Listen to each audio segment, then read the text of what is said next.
साथ आज भी कई अहम सीटें हैं जिन पर आज मतदान होना है। उड़ीसा की 5 अहम सीटें हैं जहां पर आज लोकसभा 2024 के इस जनादेश के लिए भी वोटिंग की जाएगी। और आप प्रधानमंत्री के इस रोड शो में लोगों का हुजूम देख सकते हैं, किस तरह से प्यार करने के लिए प्रधानमंत्री को, उनकी आवभगत के लिए प्रधानमंत्री भी हाथ हिलाकर उनका अभिवादन स्वीकार करते हुए। बिल्कुल, और इस रोड शो में आप देख सकते हैं दोनों तरफ कितनी ज़्यादा संख्या में जो लोग हैं वो यहाँ पहुँचे हैं। और प्रधानमंत्री के साथ इस सीट से जो प्रत्याशी हैं बीजेपी के संबित पात्रा, वो आप देख सकते हैं इन तस्वीरों में। लगातार हम देखते हैं जब प्रधानमंत्री का रोड शो होता है कितनी ज़्यादा संख्या में जो लोग हैं वो पहुंचते हैं। आंचल, किसी भी राज्य की बात की जाए और उड़ीसा के जब पुरी की हम बात करते हैं, अपने आप में काफ़ी महत्वपूर्ण स्थान ये, और इससे पहले भी हमने देखा है कि किस तरीके से 4 धामों में इसका नाम आता है। और आप देख सकते हैं कि बहुत अहम सीटें हैं 5, जहां आज लोकसभा के लिए वोटिंग होनी है। सुंदरगढ़ सीट, जोएल ओराम मौजूदा सांसद हैं, यहाँ खड़े हैं, और दिलीप तिर्के जिन्हें टिकट दिया है बीजेडी ने, वो उनके खिलाफ चुनावी ताल ठोकते हुए। तो आज का मुकाबला बेहद दिलचस्प और ये रोड शो उससे ज्यादा रोमांचक। और हमारे साथ इस अहम रोड शो पर बात करने के लिए हमारे वरिष्ठ जो सहयोगी हैं, सलाहकार संपादक विनोद मिश्रा जी जुड़े हुए हैं। विनोद जी, जब हम पुरी की बात करते हैं तो 4 धामों में पुरी का नाम आता है। उस लिहाज से आज का ये रोड शो, जिस तरह से हुजूम यहाँ पर हम देख रहे हैं पब्लिक का, कहीं ना कहीं हम ये मान सकते हैं एक बदलाव का अंदेशा। जय जगन्नाथ। और अगर आप देखिए कि आज का ये भव्य रोड शो का आयोजन इस वक्त हो रहा है जब देश में 5वें फेज का चुनाव चल रहा है, और इस चुनाव से पहले प्रधानमंत्री मोदी ने जिस तरह से रिकॉर्ड वोटिंग का आज लोगों से अपील की है कि आप जहां भी वोट कर रहे हो रिकॉर्ड नंबर से वोट करें, लोग घरों से निकले और लोकतंत्र के इस महा उत्सव में अपना योगदान दें। तो आप ये कह सकते हैं कि एक तरह से प्रधानमंत्री का यह रोड शो, ये भव्य रोड शो जब आप जगन्नाथपुरी में देखते हैं और जब देखते हैं जगन्नाथ धाम के साथ में पीएम मोदी का ये सुबह सुबह आज समुद्र से निकली हुई पहली किरण जब जगन्नाथ मंदिर के उस शोभा में बढ़ाती हुई और उसमें प्रधानमंत्री मोदी के रोड शो को निहारती हुई जब किरणें निकलती है, तो आप कह सकते हैं कि लोकतंत्र में इससे ज्यादा भव्यता का दृश्य कोई हो नहीं सकता। जी। सबसे सुंदर खूबसूरत चीज तो ये है कि एक तो जगन्नाथ धाम, जिसमें आजकल बता रही थी कि ये 4 जो महत्वपूर्ण तीर्थ स्थानों में भारत का एक महत्वपूर्ण स्थान है।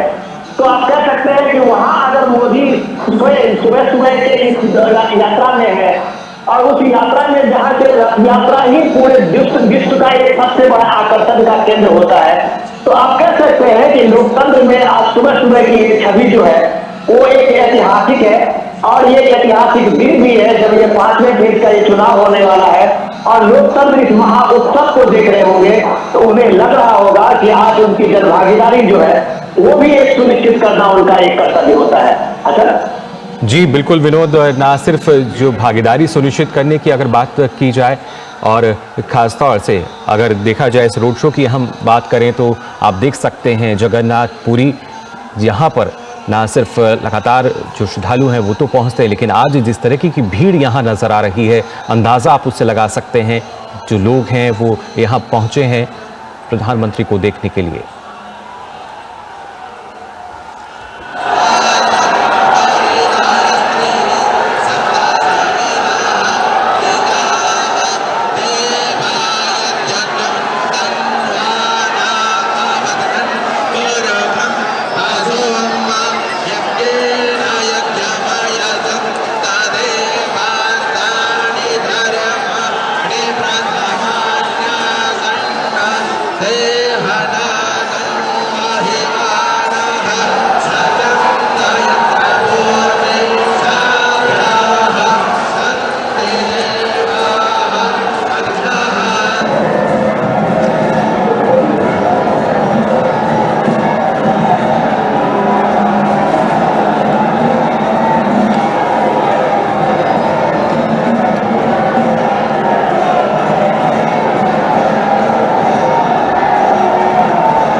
अगाड़ों के साथ साथ यहाँ स्वागत जो है वो प्रधानमंत्री का किया जा रहा है। पारंपरिक जो वाद्य यंत्र हैं उनकी आवाज़ें हमने सुनी, करतल ध्वनि के साथ एक बड़ा ही भव्य तरीके से स्वागत जो है, और उसके साथ साथ जो मंत्रोच्चारण है वो भी लगातार यहाँ रहा।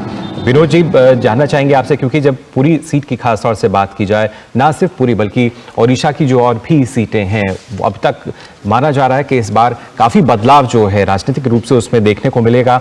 और अक्सर हमने देखा है जहां जहां प्रधानमंत्री का रोड शो रहा है वहां से ना सिर्फ जो वोटिंग प्रतिशत है, जो मतदाता हैं वो तो जागरूक होते ही हैं, लेकिन जो बदलाव की बयार है कहीं ना कहीं इस रोड शो के साथ मिलते हुए नजर आती है।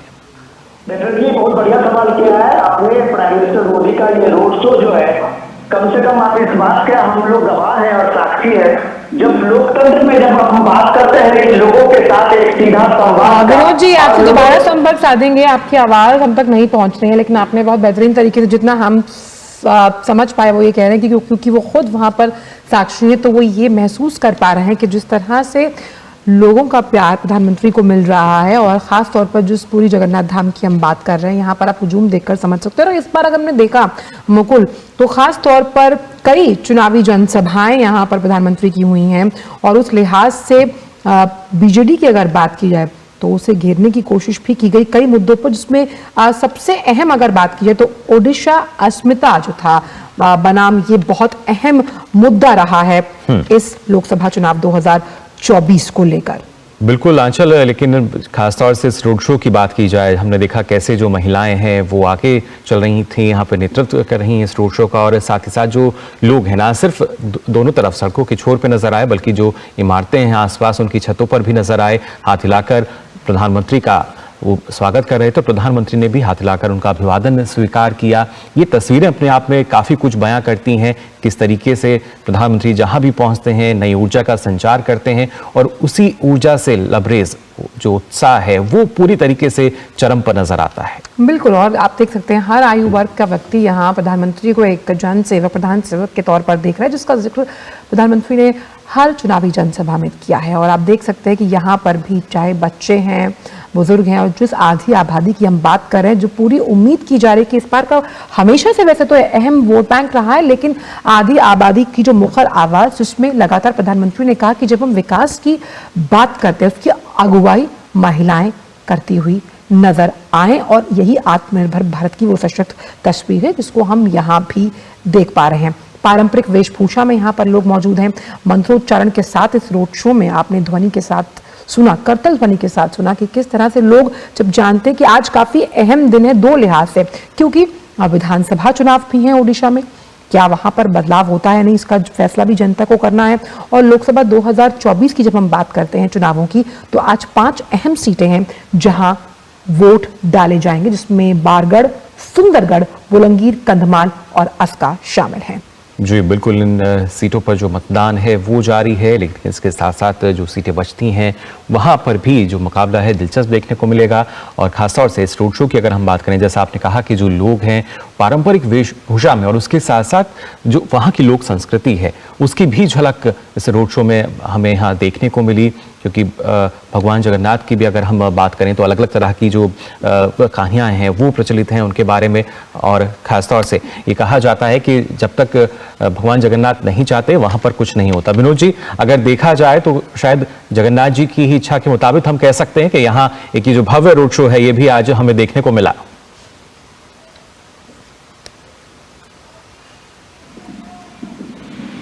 यहाँ कैंडिडेट है, तो ये हम कह सकते हैं कि संबित पात्रा का पिछला चुनाव भी जो था मात्र 11,000 वोट से संबित पात्रा यहाँ चुनाव हारे थे जी। और ये चुनाव संबित पात्रा के लिए वही चुनाव है जो कभी अमेठी में स्मृति ईरानी का रहा।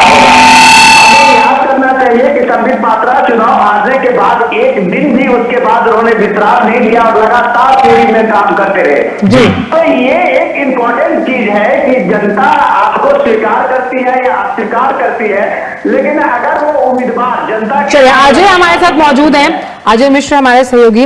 अजय, अगर बात की जाए बीजेडी की, तो एक बहुत बयान जो चर्चा में रहा वो ये था एक्सपायरी डेट को लेकर, जिसका जिक्र प्रधानमंत्री ने किया, जहां ओडिशा की अस्मिता को लेकर प्रधानमंत्री ने कई चुनावी जनसभाओं में सवाल उठाए हैं। अगर हम एंटी इनकम्बेंसी की बात करें, क्योंकि आप ग्राउंड पर मौजूद हैं, इस रोड शो में, कितना बड़ा फैक्टर मानते हैं आप इसे?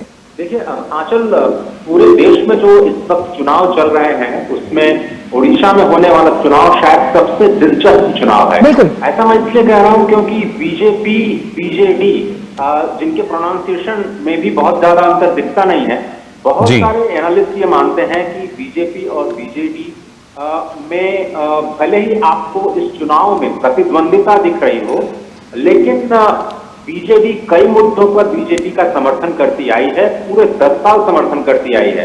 और आपने एक भी बयान बीजेपी का ऐसा नहीं देखा होगा जो कि बीजेपी की नीतियों के खिलाफ हो।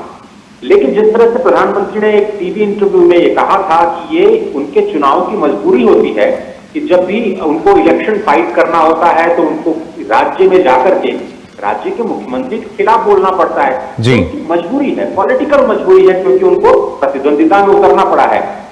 ऐसा वो नहीं चाहते हैं। और ये सवाल था वन नेशन वन इलेक्शन को लेकर के कि क्या देश में वन नेशन वन इलेक्शन पे जोर देना चाहिए। आप देखिए इस वक्त उड़ीसा में आज जब 20 मई है तो 5 लोकसभा सीटों के लिए और 35 विधानसभा सीटों के लिए एक साथ चुनाव हो रहे हैं। ये मुद्दा देश के लिए बहुत इंपॉर्टेंट है। साथ ही साथ देश के विकास के लिए ये जरूरी है ये चुनाव विधानसभा की लोकसभा की एक साथ हो। और उसके बाद जिस तरह से प्रधानमंत्री चाहते हैं, उनकी मंशा यह है कि सारे मुख्यमंत्री मिलकर के प्रधानमंत्री के साथ मिलकर के अगले 5 साल केवल और केवल विकास की बात करें।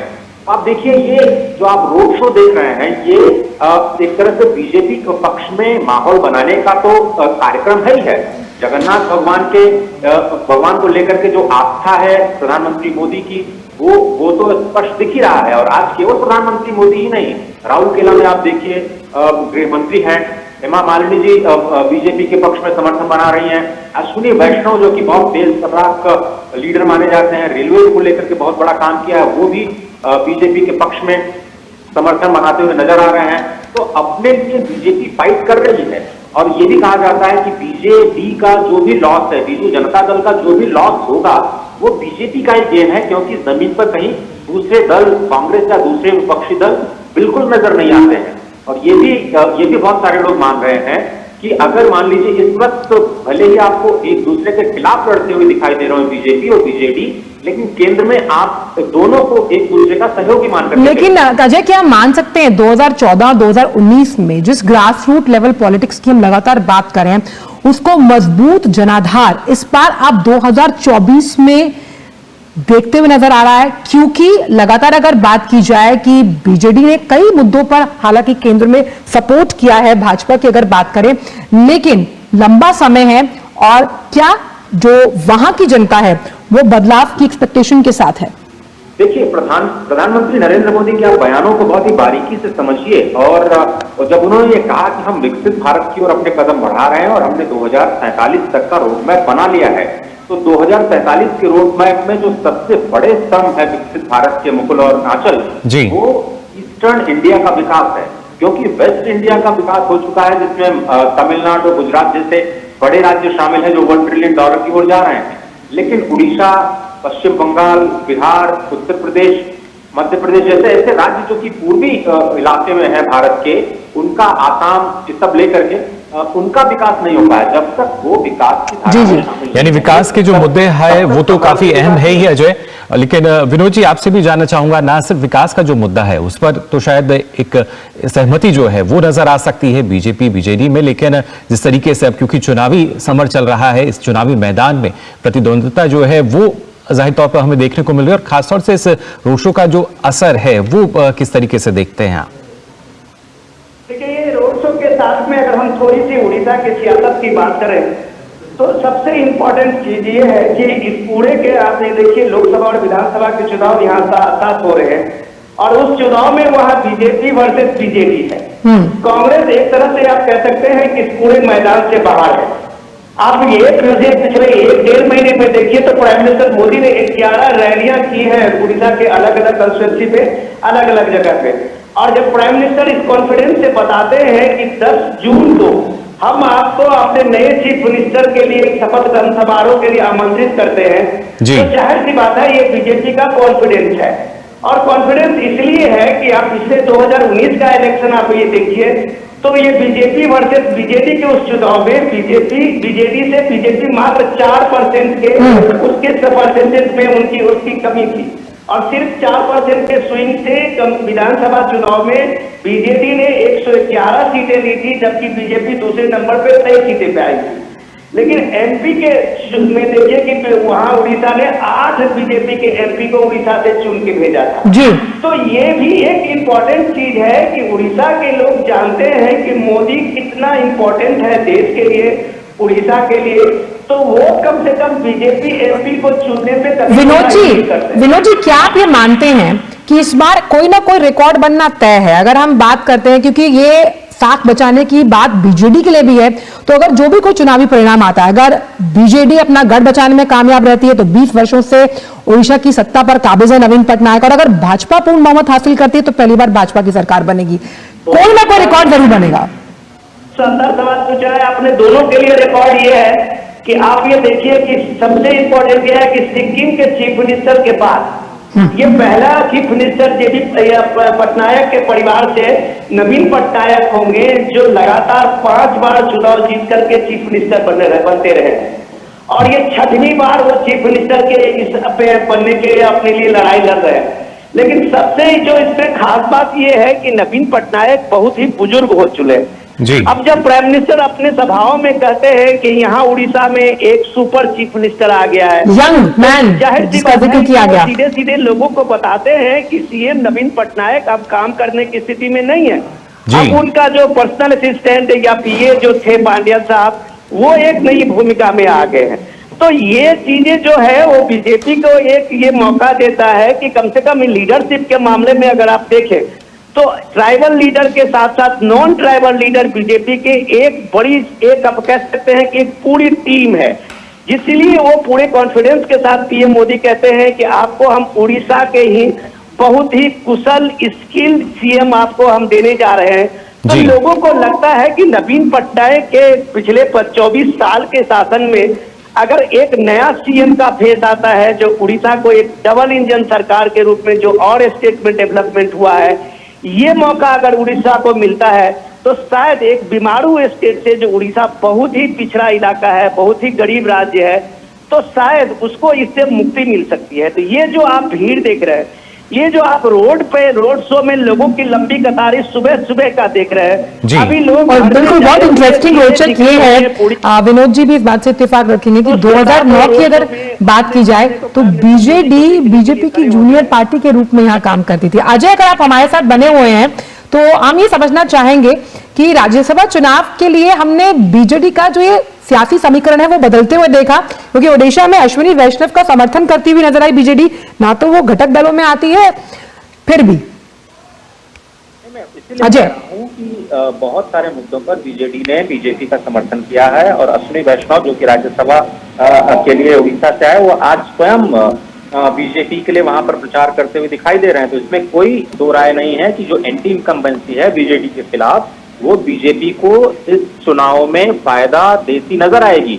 लेकिन आप देखिए कि ये जो जगन्नाथ भगवान जी का रोड कॉरिडोर जो कि इसी जनवरी में बनाया गया, और आपको जानकर के खुशी होगी कि 17 जनवरी को ये जगन्नाथ का परिक्रमा कॉरिडोर इनॉग्रेट किया गया और 22 जनवरी को भगवान श्री राम का जो प्राण प्रतिष्ठा के समारोह में प्रधानमंत्री शामिल हुए। तो ये दोनों चीजें ही सनातन को आगे लेकर के जाती हैं। इस चीज को समझना, बार बार मैं ये बात कह रहा हूं कि जमीन पर भले ही ये दोनों दल प्रतिद्वंदिता करते हुए दिख रहे हैं, लेकिन ये दोनों ही विकास की बात कर रहे हैं, दोनों ही सनातन के संरक्षण की बात कर रहे हैं। और केवल परिक्रमा पथ ही नहीं, हजारों ऐसे मंदिर हैं उड़ीसा में जिनका जीर्णोद्धार करने का राज्य सरकार ने जिम्मा उठाया है। और राज्यों के तौर पर अगर हम बात करें तो उड़ीसा शायद उन चंद राज्यों में से होगा जो इस तरह के पुनरुद्धार की बात कर रही है। उसमें केवल मंदिरों का पुनरुद्धार नहीं है, अलग अलग जो संस्थान, जो ऐतिहासिक और पुरातात्विक महत्व के संस्थान हैं, उनका पुनरुद्धार शामिल है।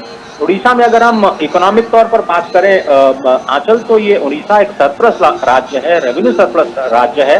लेकिन जिस तरह से विनोद जी बता रहे थे कि ये एक बीमारू राज्य में गिना जाता था और अभी भी बहुत सारे ऐसे इलाके हैं जो पिछड़े हुए हैं, वहां पर केंद्र की योजनाएं पूरी तरह से पहुंच नहीं पाई हैं।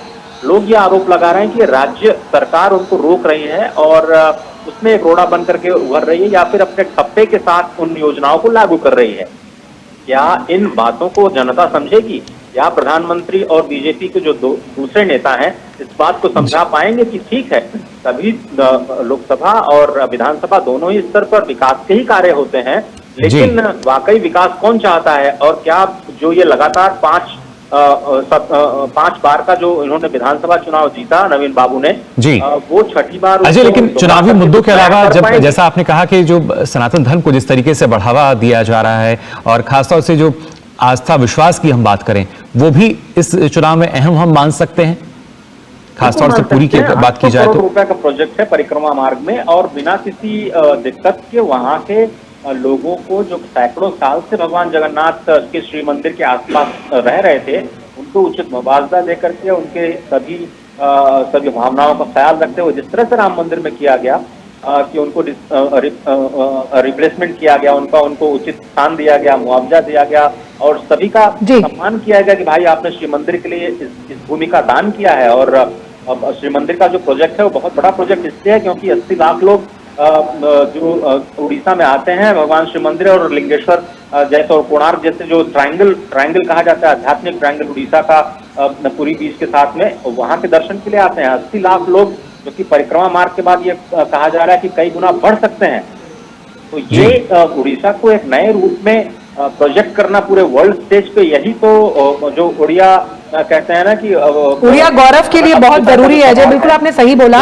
इस पर एक टेक हम विनोद जी का। विनोद जी, जब हम बात कर रहे हैं कि इस पर कड़ी चुनौती देती हुई बीजेपी नजर आ रही है बीजेडी को, यहाँ पर आधी आबादी या फिर महिलाओं का अगर हम जिक्र करें, जिसमें 70 लाख महिलाएं हैं उड़ीसा में और करीबन 6 लाख से ज्यादा जो सेल्फ हेल्प ग्रुप्स यानी स्वयं सहायता समूह से जुड़ी हुई हैं, और इसी कड़ी में शक्ति वंदन कार्यक्रम के जरिए बीजेपी की नजर इन वोटर्स को साधने की भी रहेगी। विनोद जी, आगे बढ़ाता हूं कि उड़ीसा का यूनिकनेस को आप ये समझिए कि जब यहाँ पे पूर्वोत्तर भारत में खास करके बिहार यूपी में आप जिस तरह से जातिगत राजनीति का बोलबाला देखते हैं, उसके साथ में अगर आप उड़ीसा को देखें तो ये आपको एक कमाल का एक उड़ीसा का रहा है लोगों की अपनी एक लोकतंत्र के प्रति, कि लोगों ने यहाँ जात पात और ये कास्ट कॉम्बिनेशन को कभी नहीं माना है। आप उम्मीद कर सकते हैं इस राजनीति को, भारत के लोकतंत्र को, कि वहां पटनायक समाज के लोग अगर आप कहें तो कास्ट इक्वेशन में सबसे कम संख्या में आते हैं। लेकिन आप ये देखिए, नवीन पटनायक अगर 24 साल से लगातार सीएम है तो ये माना जाएगा कि उनकी अपनी एक क्रेडिबिलिटी है, उनका एक वेलफेयर स्कीम जो है उसको लोगों ने सराहा है।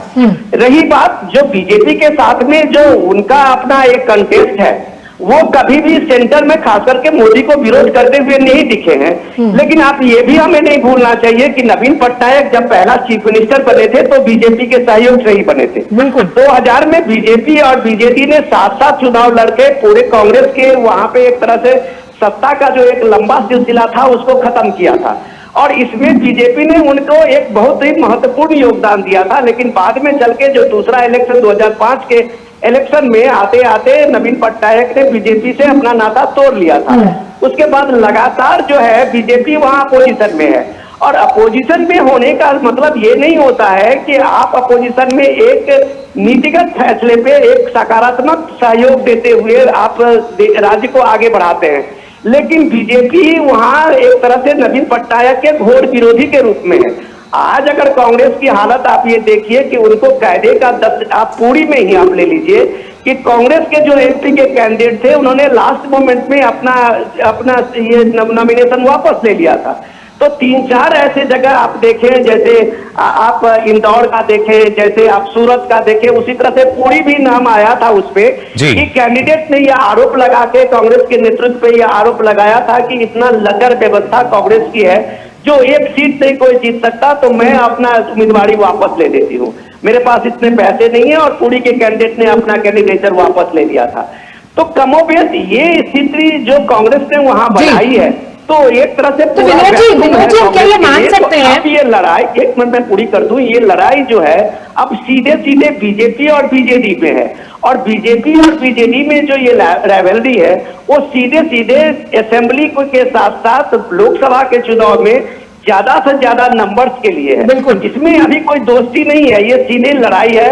और जी लोगों बिल्कुल, के ये सामने क्योंकि में चुनावी BJP मैदान और में जब BJD अपने प्रतिद्वंदी होते हैं। बहुत अहम बात की, और इसका इसी पर एक टेक आपका ये भी विनोद जी, आप बेहतर बता पाएंगे राजनीतिक समझ के लिहाज से कि इंडी गठबंधन से जो दूरी दिखाई है बीजेडी ने, इसका सियासी मतलब क्या यही है कि वो बीजेपी को कोई एक मौका नहीं देना चाहते कि उनके खिलाफ माहौल बनाया जाए उड़ीसा में?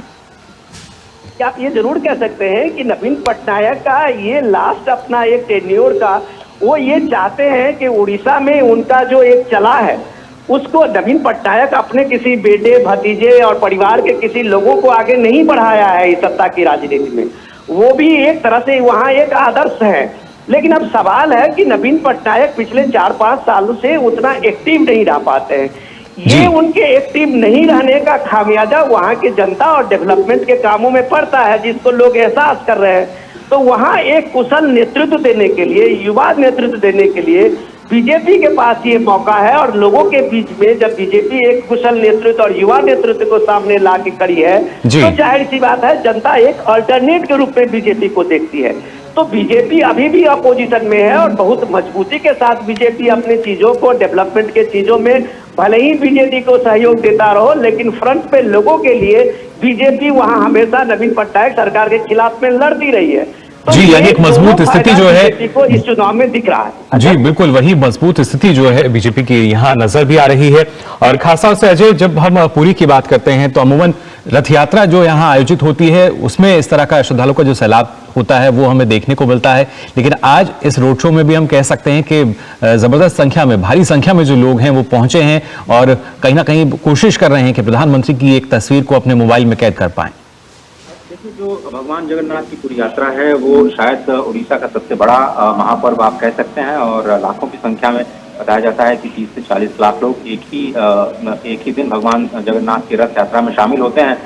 तो उसमें उसका तो कोई मुकाबला कर नहीं सकता। लेकिन प्रधानमंत्री मोदी की भी लोकप्रियता, और खासतौर पर जब पूरा देश इस चीज को देख रहा है कि वो सनातन मूल्यों को फिर से प्रतिस्थापित करने के लिए कैसे जी जान से जुटे हुए हैं और वापस रिवाइवल की जो कोशिश हो रही है, तो उड़ीसा में इतनी बड़ी संख्या में जन सैलाब का उमड़ना और प्रधानमंत्री मोदी के प्रति जो लोगों का आस्था और विश्वास है, वो कहीं न कहीं ये दिखाता है कि जो लोगों का आकर्षण है प्रधानमंत्री के प्रति वो कम नहीं हुआ है। और क्या ये जो श्री मंदिर के परिक्रमा मार्ग के आसपास आप जो ये भीड़ देख रहे हैं जी, वो बीजेपी के प्रति अपने रुझान में या फिर चुनावों में कुछ उसका फल दे पाएगी, वो थोड़ा सा उसके लिए थोड़ा हमें इंतजार करना पड़ेगा। लेकिन ये तो बात है कि जब इतने लंबे समय से 25 वर्षों से अगर एक ही शासनकाल आप देख रहे हो तो कुछ न कुछ जनता बदलाव जरूर चाहेगी। और आप देखिए कि जब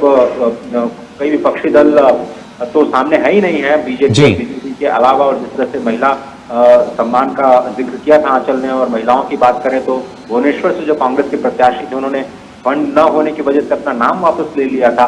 तो आप ये समझिए कि जो अभी विपक्षीय लड़ाई है जो बीजेपी और बीजेडी के बीच में, और प्रधानमंत्री मोदी के प्रति जो जनता का आकर्षण है, जनता की जो श्रद्धा है, वो किस तरह से विकास के कार्यों के लिए वोट में तब्दील होती है नहीं, कोशिश यही कर रही है बीजेपी। इन तमाम मुद्दों के आधार पर जनता को कन्विंस करने का प्रयास किया जाए। ये सारे विकास के कार्य जारी रखेंगे। लेकिन आप हमारा भी मॉडल तो एक बार देख लीजिए।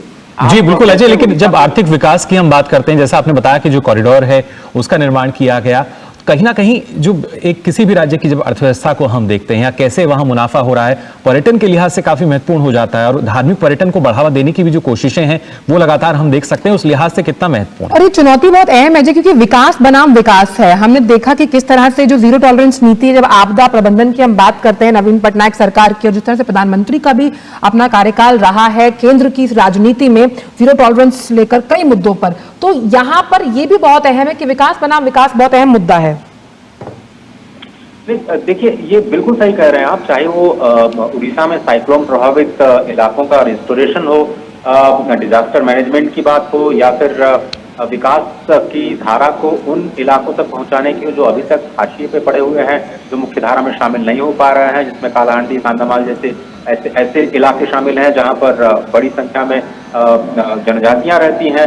तो कैसे विकास की कहानी को आप आराम-ओ-खास तक पहुंचाएं, यही राज्य और केंद्र के स्तर पर नीतियों के केंद्र में रहता है। लेकिन जिस तरह से अगर हम उड़ीसा के आर्थिक केंद्रों की बात करें तो उसमें धार्मिक पर्यटन मुकुल कह रहे थे कि बहुत ही इंपॉर्टेंट है, जो कई गुना बढ़ने की संभावना है आने वाले दिनों में। साथ ही साथ जो वहाँ का रॉ मटेरियल है जिसके लिए वो जाना जाता है उड़ीसा, वहाँ के रॉ मटेरियल को आप कैसे वहाँ के विकास के लिए इस्तेमाल कर सकते हैं और उड़ीसा के वो काम आ सकता है कि नहीं, या फिर उसके लिए कुछ अलग से प्रबंधन या फिर प्रयोग करने की जरूरत है। तो केवल नीतियों को लागू करने की बात है कि कौन बेहतर ढंग से जनता के हित में लागू कर पाता है, और शायद यही एक आधार होता है जिस पर जनता अपने नेतृत्व को चुनती है। तो क्या बीजेडी की नीतियों का एक विकल्प के तौर पर बीजेपी की जो क्रियान्वयन की नीति है पूरे देश में जो देखा है, आउटकम के तौर पर जिस तरह से प्रधानमंत्री फोकस करते हैं, 100% सैचुरेशन पर फोकस करते हैं, बिना किसी भेदभाव के नीतियों को लागू करने की बात पर फोकस करते हैं, क्या इन राष्ट्रीय मुद्दों को लोकसभा के चुनाव में वहां की जनता प्राथमिकता देगी, ये देखने वाली बात होगी। पर इसमें कोई संदेह नहीं है कि 800 करोड़ रुपए का जो परिक्रमा मार्ग बनाया गया है, अब इसका असर वहां के पर्यटन पर पड़ेगा, वहां के अर्थव्यवस्था पे जरूर पड़ेगा और सकारात्मक पड़ेगा। और कैसे इसको और ज्यादा गति दी जाए, यही बीजेपी और बीजेडी दोनों की कोशिश होगी कि भगवान जगन्नाथ को तो बिल्कुल अलग किया ही नहीं जा सकता उड़ीसा की राजनीति और उड़ीसा के आर्थिक परिदृश्य से, लेकिन कैसे उसको बेहतर किया जाए जनता के हित में, यही दोनों पक्षों की कोशिश होगी जनता को समझाने की। बिल्कुल, और जो खासतौर से राजनीतिक परिदृश्य की हम बात कर रहे हैं विनोद जी, नीतियां और उसके साथ साथ निर्णय, इन दोनों के साथ हम मान सकते हैं एक तरीके से विकास का आधार इनको माना जा सकता है, और ओडिशा में बीजेपी की तरफ से कोशिश यही है कि इसी विकास को और गति दे सकें।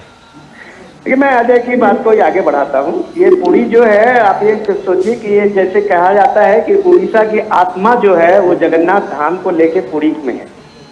और जब प्रधान मिनिस्टर मोदी ने अभी 2-4 इलेक्शन रैली में इस बात को उठाया था, वहाँ स्वर्ण भंडार की चाबी गुम के बारे में, तो वो एक बड़ा सा लोगों के बीच में एक चर्चा का विषय बना है कि नवीन पटनायक के दौर में उड़ीसा के सबसे जब आत्मा जगन्नाथ जी हैं, जगन्नाथ धाम है, और वहाँ उनका जो स्वर्ण भंडार है उसकी चाबी गुम हो गई है। एडमिनिस्ट्रेशन को बाद में ये कहना पड़ा कि हमें एक डुप्लीकेट चाबी मिली है।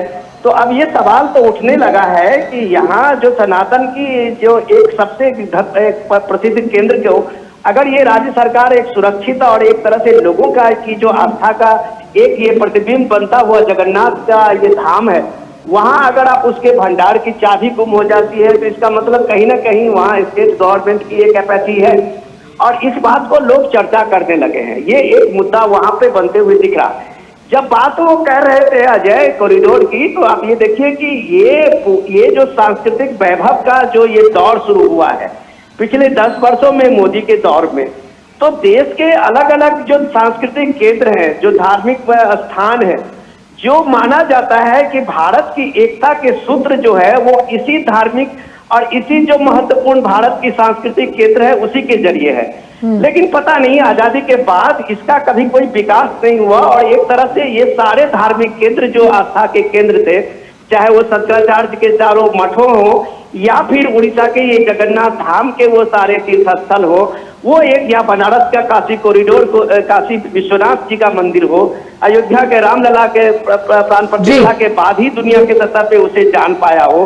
तो ये सारी चीजें जो एक उद्भव देखते हैं, जिसको आप कहते हैं कि विकास के साथ विरासत के साथ विकास, तो विरासत संभालने का जो ये 10 साल का फेज है, वो प्राइम मिनिस्टर मोदी को जब आप पूरी देखते हैं तो लोगों को एक बड़ा एक विश्वास जगता है अपने लीडर के प्रति।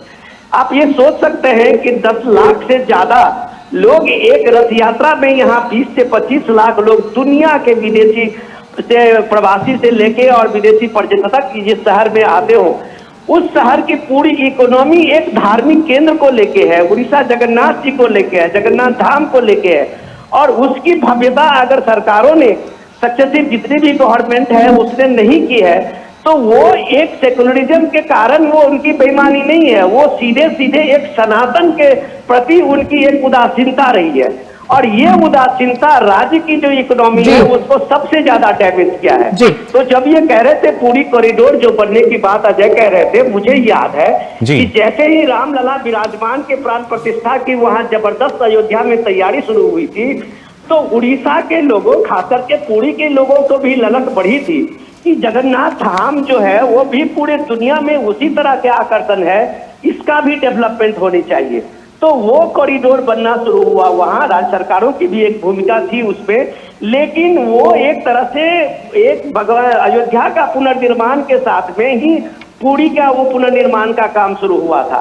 तो ये लोगों ने देखा है, महसूस किया है कि भारत के ये जो सांस्कृतिक धरोहर है, ये मोदी के इस दौर में 10 साल के दौर में उड़िया गौरव या फिर उड़िया अस्मिता की जब हम बात कर रहे हैं तो वो अहम मुद्दा हो सकता है। लेकिन मैं आपसे एक ही चीज समझना चाहूंगी कि जब हम विरोधी वोट बैंक की बात करते हैं, खास तौर पर लगातार कोशिश ये की जा रही है, अगर हम उड़ीसा की बात करें तो किस तरह से ये अगर विरोधी जो वोट बैंक है, अगर ये बीजेपी और कांग्रेस में बंटता है, उसका सीधा फायदा बीजेडी को होता हुआ नजर आएगा।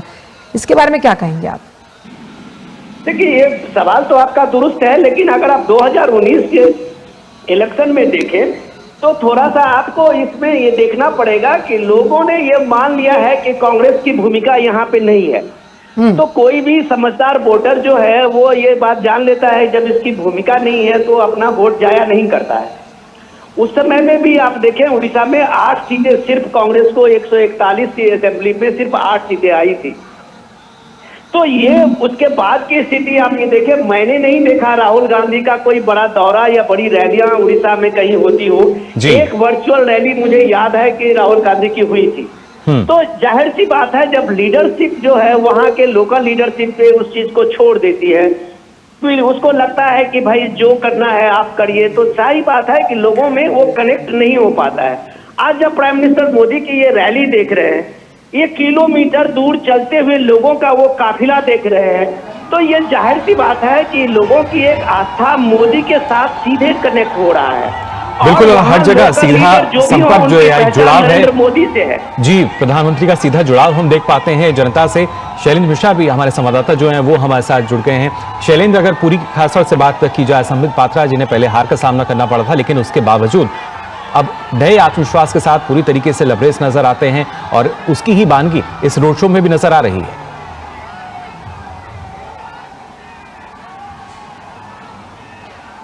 शैलेंद्र, आपको आवाज आ रही है हमारी?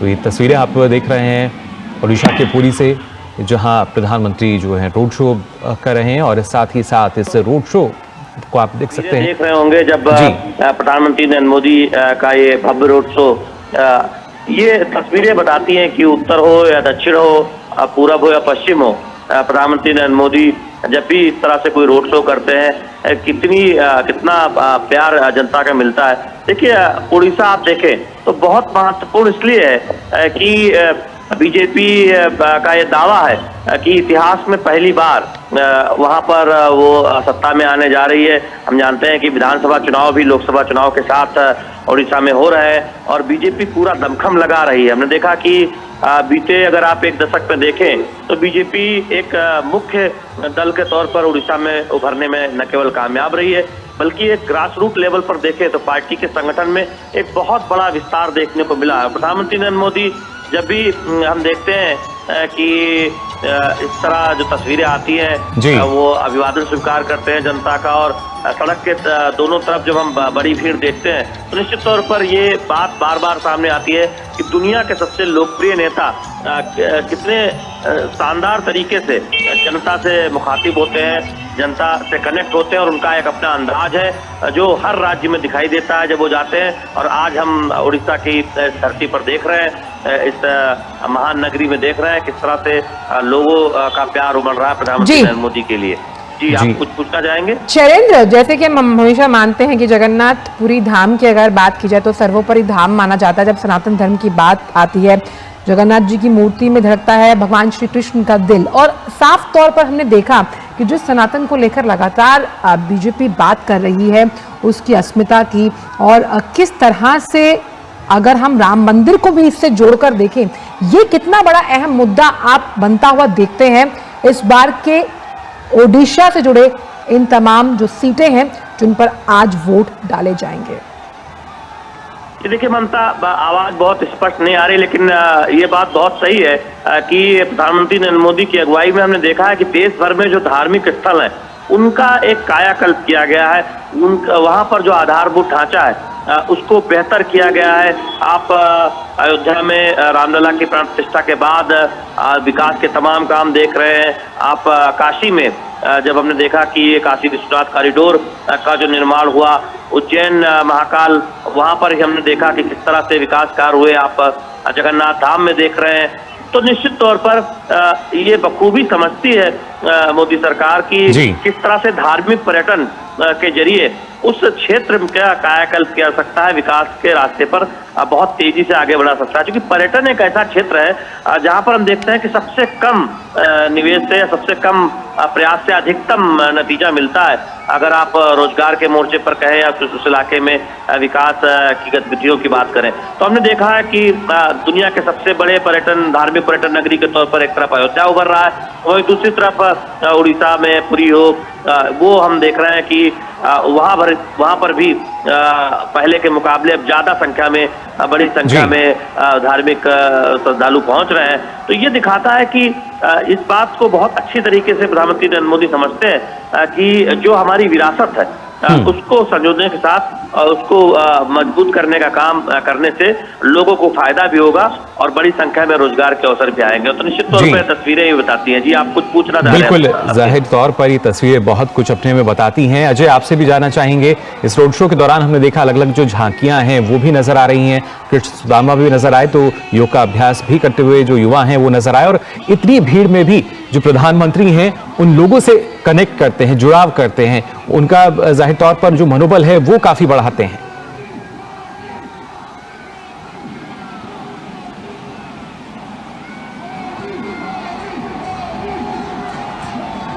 अजय, आप सुन पा रहे हैं हमें? जी देखिए, मैं शैलेंद्र हूँ जी। आप निश्चित तौर पर देखें, ये तस्वीरें जब भी प्रधानमंत्री कहीं जाते हैं और वहां पर रोड शो में हम देखते हैं कि वहां स्थानीय कलाकार उनका स्वागत करते नजर आते हैं। वहाँ की जो स्थानीय संस्कृति है उसकी एक झलक दिखाई देती है।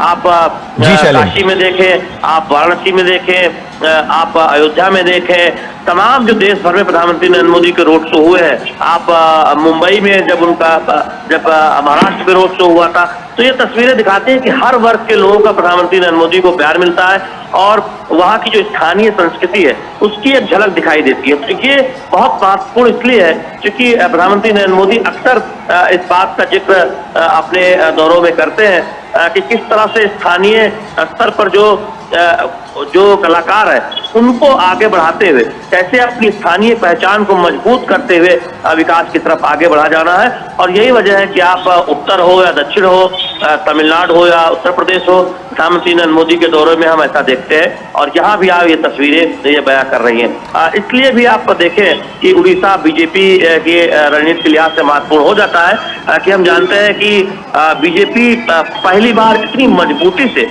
यहाँ पर सरकार बनाने के लिए, सत्ता में आने के लिए चुनाव लड़ रही है। तो कोई कोर कसर हमने देखा कि बीजेपी के कार्यकर्ता ने छोड़ी नहीं है। और एक तरह से देखें कि पार्टी को लगता है कि उड़ीसा से बहुत शानदार नतीजे भारतीय जनता पार्टी के होंगे। तो आज प्रधानमंत्री नरेंद्र मोदी यहाँ पर जो रोड शो कर रहे हैं, ये तस्वीरें निश्चित बीजेपी के जो कार्यकर्ता है, नेता है, उनको एक संतोष दे रही होंगी, खासकर उड़ीसा से जुड़े जो नेता है। इस भव्यता को देखकर विनोद जी, एक सवाल मैं आपसे ये जानना चाहूंगी कि बीजेपी ने 2019 में जो लोकसभा के चुनाव हुए थे उसमें अपने प्रदर्शन से कहीं ना कहीं नवीन पटनायक को भी चौंकाया था, जब देखा गया करीबन 23 सीट जीतकर मुख्य विपक्षी पार्टी बनी थी। तो क्या हम ये मान सकते हैं कि नवीन पटनायक के लिए भविष्य में, और जिस तरह की ये भव्यता हम देख पा रहे हैं इस रोड शो के जरिए, जो हुजूम है, जो प्रधान सेवक के तौर पर प्रधानमंत्री को प्यार कर रहा है, बीजेपी बड़ी चुनौती है? अगर मुझे पहले अगर आप इजाजत दे तो आज का जो दिन है मैं थोड़ा सा उसके बारे में जिक्र करूं कि ये देखिए, लोकतंत्र के इस उत्सव में आज 5वें फेज का चुनाव होने जा रहा है और उसकी भव्यता को आप देखिए कि प्रधानमंत्री मोदी आज जब पब्लिक रैली में है, पब्लिक मीटिंग में है, तो सीधे सीधे लोगों के बीच में है। तो ये एक लोकतंत्र की भव्यता में एक आप कह सकते हैं कि एक खूबसूरती ही पेश करता है कि आपके जनता के नेता हैं, जनता के जो लोग, ये नेतृत्व जो देने वाले लोग हैं, वो अगर जनता के बीच में देखते हैं, लोगों को मोटिवेट करते हैं, इस लोकतंत्र के प्रति लोगों की आस्था को बढ़ाते हैं, तो आप कह सकते हैं कि भारत के लिए इससे बेहतर सुखद पल कुछ हो नहीं सकता। और जब इस बात को कहते हैं कि, और कल से आप देखते होंगे कि लोग ईवीएम से सवाल उठाने लगते हैं, तो उन्हें कम से कम ये झांकी देखनी चाहिए, उन्हें यहाँ का एक दृश्य देखनी चाहिए जिसके एक रोड शो में, एक सुबह सुबह के रोड शो में अगर लाखों लोग पहुंचते हैं, ये जो जन समर्थन है और ये जन समर्थन किसी नेता को जननायक बनाता है, तो वो उसकी कंपैरिजन के लिए जब आप ईवीएम चुनने लगते हैं, इलेक्शन कमीशन पे दोष देने लगते हैं, तो ये सारी चीजें जब आप करते हैं तो लोगों को मजाक लगता है। लोगों को मजाक इसलिए लगता है कि जब आप देखिए कि किस तरह से एक प्राइम मिनिस्टर मोदी का ये लगातार जो रोड शो है पूरे देश के अलग अलग हिस्से में, आप देखेंगे कम से कम प्राइम मिनिस्टर मोदी ये 5वें फेज तक अभी तक 90 से ज्यादा रैलियां की है, और आप कह सकते हैं कि लगभग कम से कम 20 से ज्यादा उन्होंने रोड शो किया है देश के अलग अलग हिस्से में, कन्याकुमारी से लेकर पुरी तक। आज देख रहे हैं पिछले दिनों भुवनेश्वर का भी हमने रोड शो देखा, 4-5 किलोमीटर का ये लंबा चलता हुआ काफिला, और उस काफिले के साथ में लाखों भीड़। देखिए महिलाएं किस तरह से एक एक पल को अपने कैमरे में उतार लेने के लिए, उसे ऐतिहासिक बनाने के लिए खड़ी है। तो ये आकर्षक जब इस नेतृत्व का होता है, ये भी हमें नहीं भूलना चाहिए कि दुनिया के लोकतंत्र में भारत ऐसा पहला लोकतंत्र है जिसके प्रधानमंत्री तीसरी बार के लिए जन समर्थन मांगने के लिए रोड शो में है, और लोगों की जो ये भीड़ देखते हैं, तब आप कह सकते हैं कि कोई भी दुनिया की नैरेटिव आप लोगों की जन समर्थन के आगे फीकी पड़ जाती है।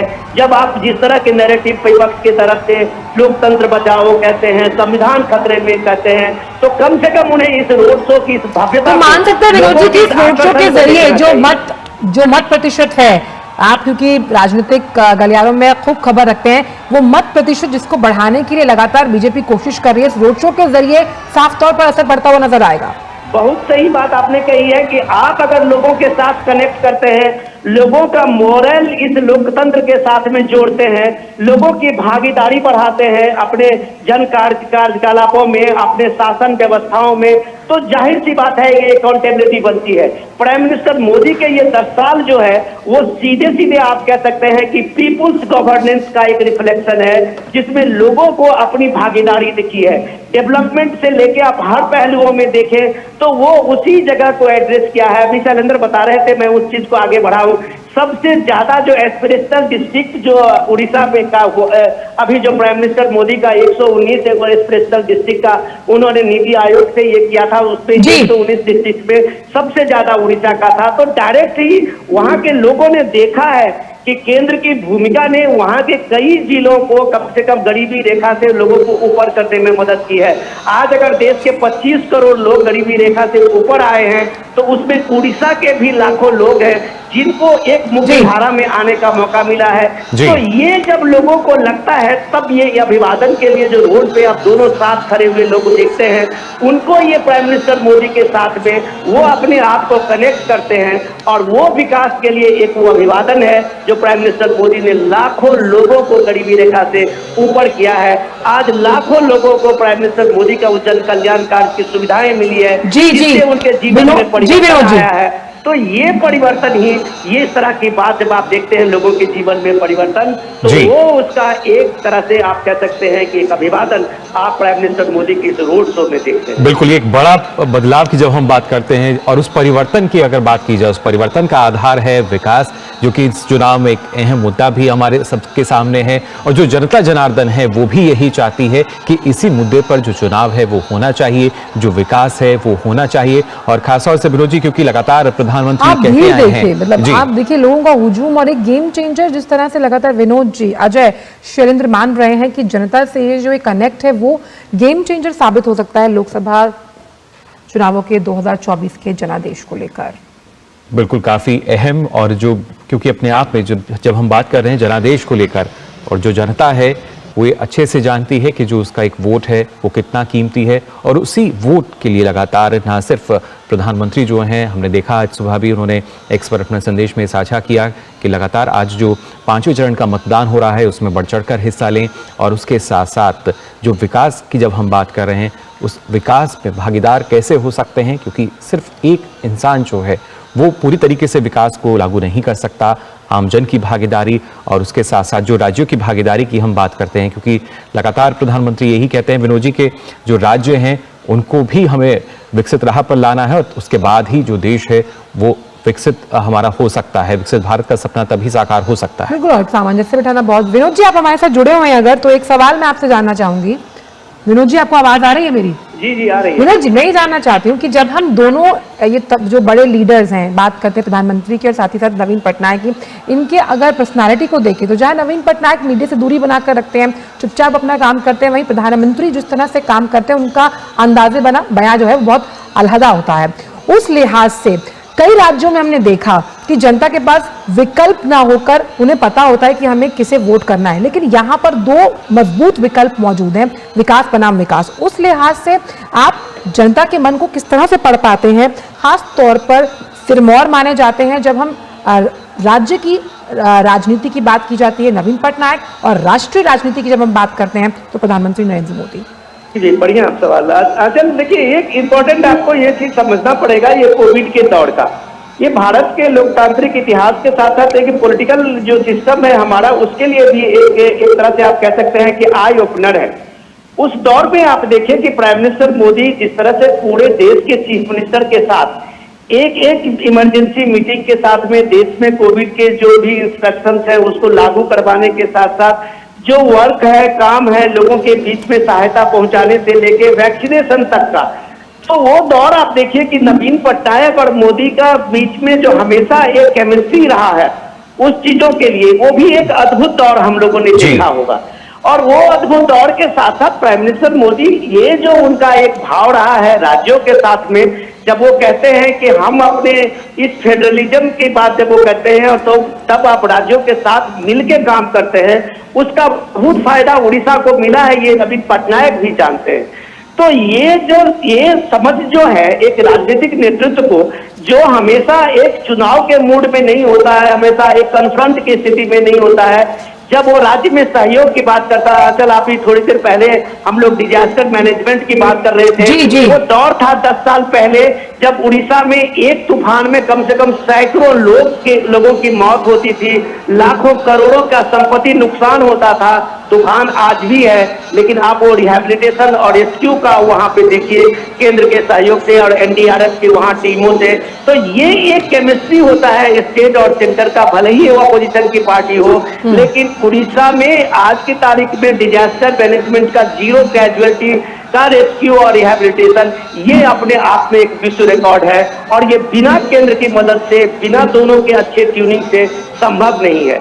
तो ये कॉपरेशन जो है वो एक अपनी जगह में उड़ीसा के लिए आप कह सकते हैं कि देश के मॉडल बना है। लेकिन अब सवाल है राजनीति में, देखिए परिवर्तन की बात जब आप कहते हैं तो उड़ीसा के लोगों से ये भाव आता है।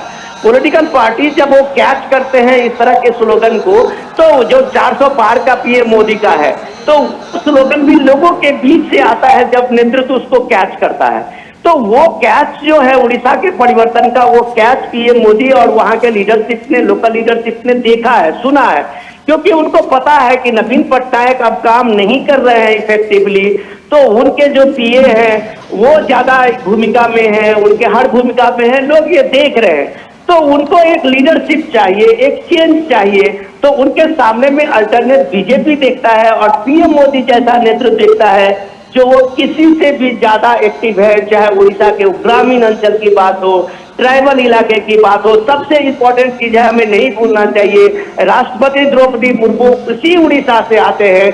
ये लोगों ने देखा है उड़ीसा के साथ साथ पूरे झारखंड और उस इलाके में एक गांव से पढ़ी लिखी गरीब महिला और एक अभाव से ग्रस्त उसका जो संघर्ष है द्रौपदी मुर्मू की, हमारे प्रेसिडेंट, हम मान सकते हैं जो विकास है, बाद वो एक राष्ट्रपति बनती हैं। तो ये भूमिका जब बीजेपी के नेतृत्व में और पीएम मोदी के साथ में देखते हैं, तब उन्हें लगता है कि सबका साथ, सबका विकास जो है वो सिर्फ एक नारा नहीं है, वो पीएम मोदी का एक आदर्श है। जब वो राष्ट्रपति द्रौपदी मुर्मू को, यानी विकास जो है वो सीमित नहीं है, और जैसा आपने कहा कि सबका साथ सबका विकास, तो उसी को सार्थक करते हुए पुरजोर तरीके से।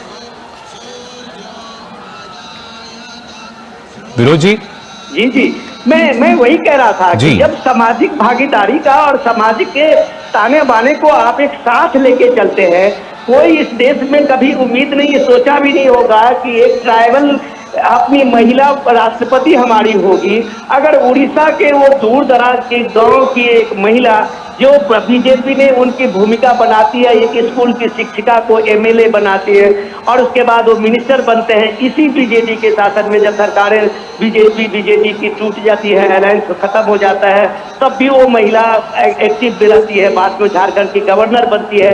तो कहने का ये है कि वो एक लीडरशिप जो अपने समाज को, अपने लोगों को, चाहे वो पिछड़े इलाके के हों, पिछड़े वर्ग के हों, दलित हों, आदिवासी हों, उनको मुख्य धारा में भूमिका में लाने के लिए प्रयत्नशील होता है। तो इसकी भूमिका जब आप रोड शो में देखते हैं तो आप पहचान नहीं पाएंगे वो किस जात का है, किस वर्ग का है, दलित है, आदिवासी है, पिछड़ा है।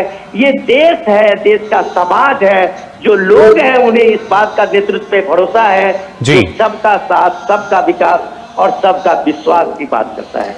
और खास तौर पर अगर हम बूथ की बात करें, लगातार बूथ कार्यकर्ताओं में संजीवनी देने का काम प्रधानमंत्री ने तमाम रोड शोज के जरिए किया है।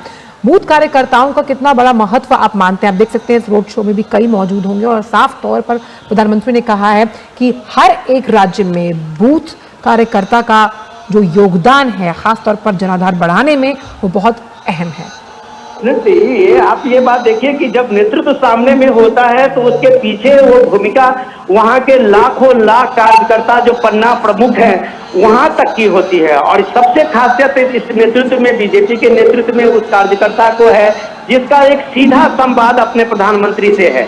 तो आप अभी कलकत्ता में देखे होंगे कि किस तरह से कार्यकर्ता की भावुकता को देखे होंगे कि वो रोती हुई दिख रही थी प्राइम मिनिस्टर मोदी को एक झलक पाने के लिए, और प्राइम मिनिस्टर मोदी उनको सांत्वना दे रहे थे कि हम आपके साथ हैं और हमेशा आपके साथ हैं।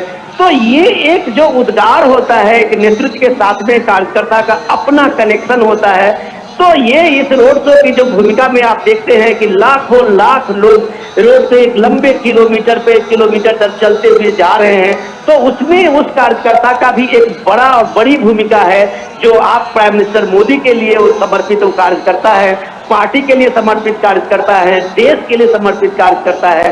तब आपको इस तरह की भूमिका आपको दिखती है।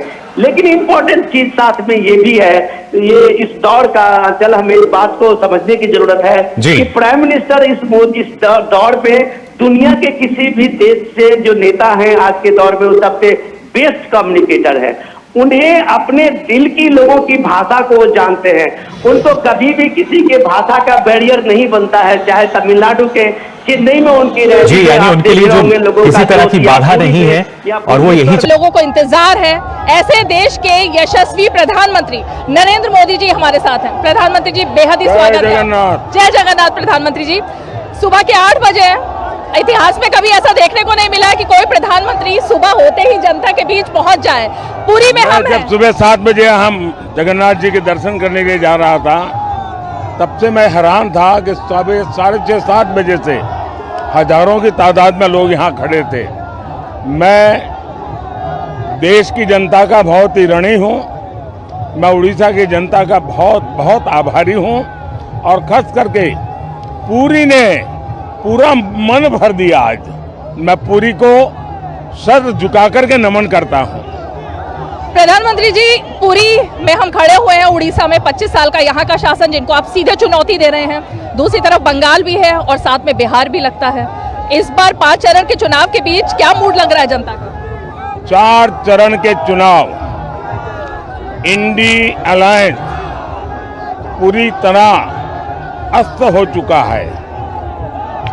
अब जो चरण शुरू हुए हैं वो हमें 400 पार जाने की मजबूती दे रहे हैं। आज भी मैं मतदाताओं से कहूंगा, भारी मतदान करें, जी भर करके मतदान करें, देश के लिए मतदान करें। प्रधानमंत्री जी, हम देख रहे हैं लगातार लोग आपको कैमरों में कैद करना चाह रहे हैं अपने एक एक झलक के लिए। नारी शक्ति जिसकी आप सबसे ज्यादा बात कर रहे हैं, वाराणसी में हमने देखा एक बूढ़ी दादी अपने 4 साल के पोते को कंधे पर लेकर आई और कहा कि मोदी इनके दादू हैं। और जब मैंने उनसे पूछा, उन्होंने कहा मोदी तो भगवान है।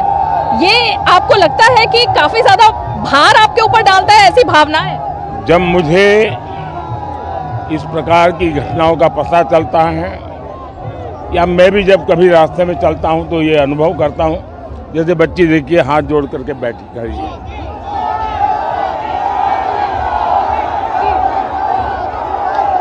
ये चीजें किसी भी व्यक्ति को भावुक करने वाली है और पॉलिटिशियन के जीवन में शायद ऐसा रेयर हो सकता है कि इतना प्यार, इतना आशीर्वाद। और मैं देख रहा हूं कि भारत की नारी शक्ति आने 25 साल में भारत की गति के लिए दो मैं बड़े निर्णायक फैक्टर देखता हूं। एक, हिंदुस्तान का पूर्वी हिस्सा यानी उड़ीसा, हमारा झारखंड, हमारा बिहार, हमारा बंगाल, ये हिंदुस्तान का पूर्वी इलाका है, या पूर्वी उत्तर प्रदेश। ये एक बहुत बड़ा फैक्टर बनेगा जो ग्रोथ इंजन बनेगा।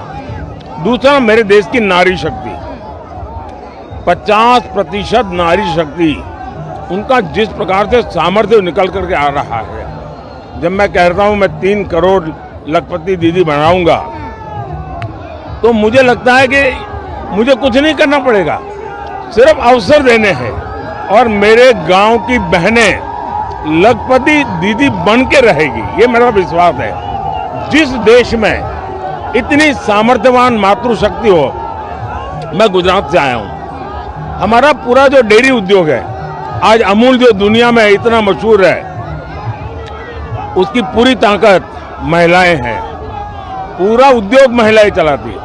आप लिज्जत पापड़ देख लीजिए, दुनिया में ब्रांड है लिज्जत पापड़, पूरी तरह महिलाओं के द्वारा ड्रिवन है।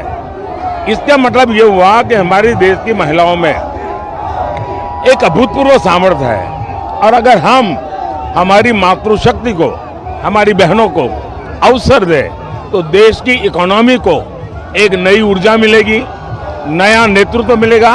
और इसलिए मैंने G20 में आग्रह रखा है women lead development. Modi ji, 2.5 दशक के अपने करियर में मैंने कभी नहीं देखा कि किसी प्रधानमंत्री के चुनाव से पहले ही 3.0 की बात होने लगे, तीसरे टर्म की बात होने लगे। अब सस्पेंस है कि जब आप वापस आएंगे तो क्या आप एक रिवोल्यूशनरी क्रांति लेकर आने वाले हैं? ज्यादातर राजनेता सत्ता, पद, प्रतिष्ठा, उसी के इर्द गिर्द खोए रहते हैं। मैं उससे कोसों दूर हूं। मैं मानता हूं कि पद एक कार्यभार है, पद ये प्रतिष्ठा के लिए नहीं होता है, जीवन खपाना होता है, और ये चीजें लास्ट मोमेंट नहीं करनी होती है, बहुत पहले से तैयारी करनी चाहिए। इतना बड़ा देश है, उसकी आवश्यकताओं को समझना चाहिए, उसके आधार पर नीतियां बनानी चाहिए, रणनीति बनानी चाहिए, निर्णय करने चाहिए, और तब जाकर के फैसले होते हैं, परिणाम मिलते हैं। और जब नीयत साफ होती है ना, तो नतीजे भी शानदार मिलते हैं।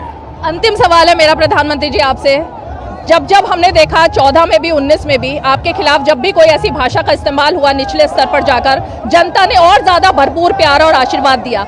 इस बार भी कोई आपको तानाशाह कह रहा है, कोई कह रहा है कि संविधान खत्म कर देंगे, कोई कह रहा है लोकतंत्र, और यहाँ तक कि कांग्रेस कह रही है एक चाय वाला प्रधानमंत्री इसीलिए बना क्योंकि हमने देश में ऐसा लोकतंत्र बनाया। मैं डॉक्टर बाबा साहब आम्बेडकर का, मैं संविधान सभा का, उस समय सभी महापुरुषों का सर झुका करके प्रणाम करता हूं कि उन्होंने देश को ऐसा संविधान दिया कि एक चाय वाले का बेटा, एक गरीब मां का बेटा, और मेरे देश के लोकतंत्र की ताकत देखिए कि उसने उसे प्रधानमंत्री बना दिया। मेरे लिए तो संविधान शासन चलाने का सबसे बड़ा धर्म ग्रंथ है। मेरे लिए एक राजनेता के रूप में, एक पॉलिटिकल लीडर के रूप में, एक जनप्रतिनिधि के रूप में संविधान मेरा मार्गदर्शक है, और मैं उसका पुजारी हूं। और ये पूजा मैं आज से नहीं कर रहा हूं। जब संविधान के 60 साल हुए थे, तो मैं पहला व्यक्ति था देश में जिसने हाथी पर संविधान रखा और संविधान की यात्रा निकाली, और मोदी सीएम था, पैदल चल रहा था। संविधान को अगर किसी ने बर्बाद किया है, इस परिवार ने किया है, खुद के उपयोग के लिए किया है। सबसे पहले जब पंडित नेहरू जी प्रधानमंत्री बने, कुछ ही वर्षों में उन्होंने संविधान में परिवर्तन करके फ्रीडम ऑफ स्पीच को रिस्ट्रिक्ट करने का काम किया। उसके बाद उनकी बेटी ने उनको जब न्यायालय ने एमपी के रूप में घोषित कर दिया कि आप योग्यता नहीं रखती हो, तो उन्होंने संविधान बदल दिया। देश की जनता ने मांग की कि आपको छोड़ देना चाहिए, तो उन्होंने इमरजेंसी लगा करके संविधान के लीरे उड़ा दिए और वो बैठी रही। उसके बाद उनके बेटे आए, उन्होंने शाहबानू का सुप्रीम कोर्ट का जजमेंट उसको संविधान में इधर उधर कर करके उलट दिया, लाखों माताओं बहनों के अधिकार को छीन लिया। उसके बाद उन्होंने मीडिया को कंट्रोल करने के लिए एक बिल ले आए। उसके बाद उनके साहबजादे, जिनके पास कोई सत्ता नहीं, एमपी के सिवा कुछ है नहीं, उन्होंने संविधान के द्वारा बनी हुई कैबिनेट, उस कैबिनेट के निर्णय को प्रेस कॉन्फ्रेंस बुला करके लीरे उड़ा दिए और कैबिनेट को अपना निर्णय रिवर्स करना पड़ा। संविधान का इससे बड़ा अपमान शायद हिंदुस्तान में किसी ने नहीं किया होगा, जिसमें इन परिवार के चारों पीढ़ी ने किया है। और इसलिए दूसरा, ये कांग्रेस पार्टी के संविधान को भी नहीं मानते। सीताराम केसरी को बाथरूम में बंद कर दिया था, कांग्रेस पार्टी के अध्यक्ष थे, उठा करके फुटपाथ पर रात को फेंक दिया था और पूरी पार्टी को कब्जा कर लिया था। और इसलिए मैं समझता हूं कि कांग्रेस के मुंह में संविधान शब्द शोभा नहीं देता है। अंत में प्रधानमंत्री जी, आप अभी भगवान महाप्रभु जगन्नाथ जी के दर्शन करके आए, आशीर्वाद आपने उनका लिया है। आप जिन शहजादे की बात कर रहे हैं, वो कह रहे हैं कि धर्म पर अगर आप उनसे बहस करेंगे तो आप जीत नहीं पाएंगे, वो चुनौती दे रहे हैं। मैं उनके धर्म के ज्ञान के विषय में जानता नहीं हूँ कुछ, और मैं अपने आप को कभी ज्ञानी कहता नहीं हूँ। मुझे तो धर्म से बहुत कुछ सीखना है। एक अगाध समुंदर है, शायद मैं 7 जन्म उसमें डुबकी लगाता रहूं तो भी मैं पूरा ज्ञान प्राप्त नहीं करूंगा।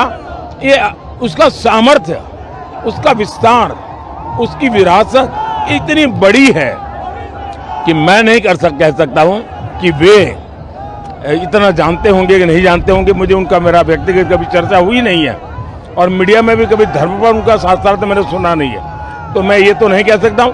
मैं मानता हूं मैं एक विद्यार्थी हूं, मुझे बहुत कुछ सीखना है। तो अब 400 पार देश की जनता का संकल्प है, अबाल वृद्ध का संकल्प है, देश के गांव का संकल्प है, देश के गरीब का, देश के युवा का, देश के किसान का, देश की नारी का, इन सब का संकल्प है कि इस बार देश 400 पार के साथ नई सरकार के नेतृत्व में नई ऊंचाइयों को प्राप्त करेगा। बहुत बहुत धन्यवाद। बहुत धन्यवाद।